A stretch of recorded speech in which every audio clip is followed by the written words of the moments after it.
Naftali Bennett was asked by students at the University of Michigan what his thoughts were on the word Zionist colonialism.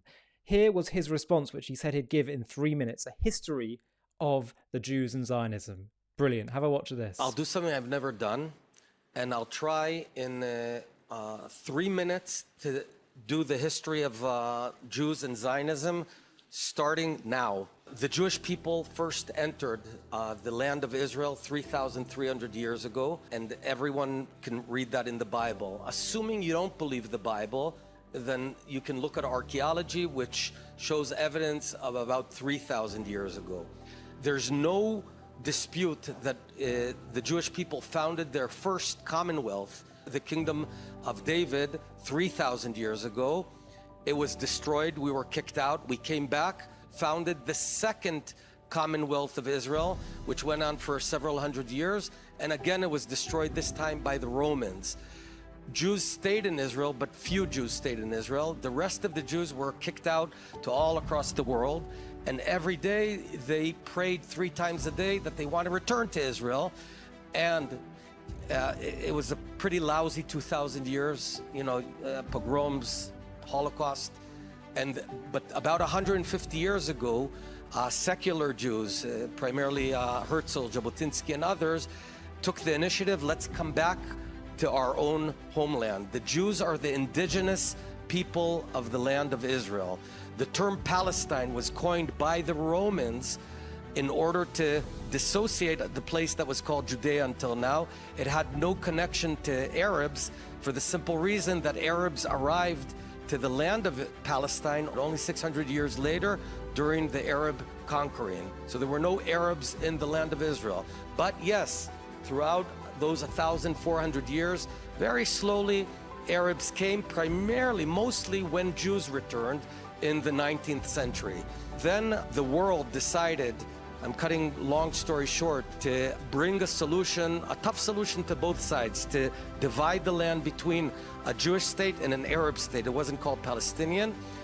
Jews said yes, Arabs said no. This was the Peel Commission.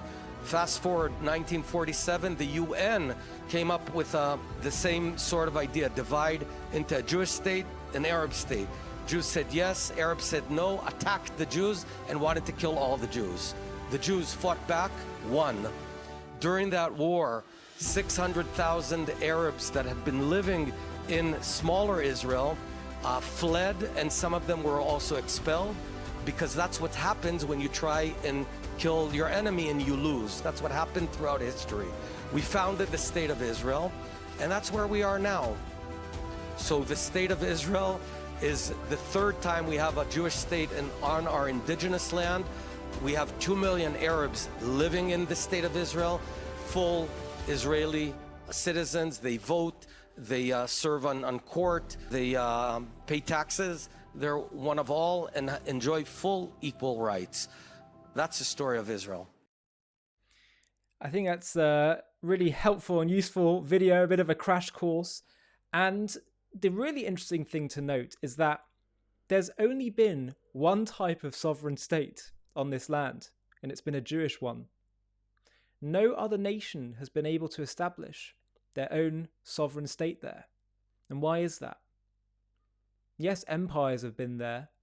It's been a colony of other states or empires, but there's only been one people that have made it their own nation state, the Jews. The reason is because this is a land that is God-given, and it can only be acquired through inheritance. And God declared that this land was to be given to the descendants of Abraham, Isaac, and Jacob as an eternal inheritance. And an inheritance is something that you can't even give away, even if you wanted to, because it belongs to your unborn kids, grandkids, and great-grandkids. Quite simply, the land of Israel was assigned to the nation of Israel by the God of Israel. I'm Ollie Annisfeld, and you're watching JTV.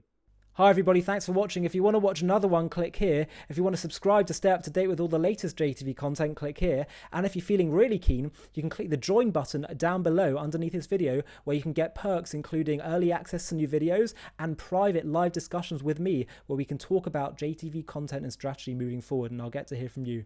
Thanks again for watching.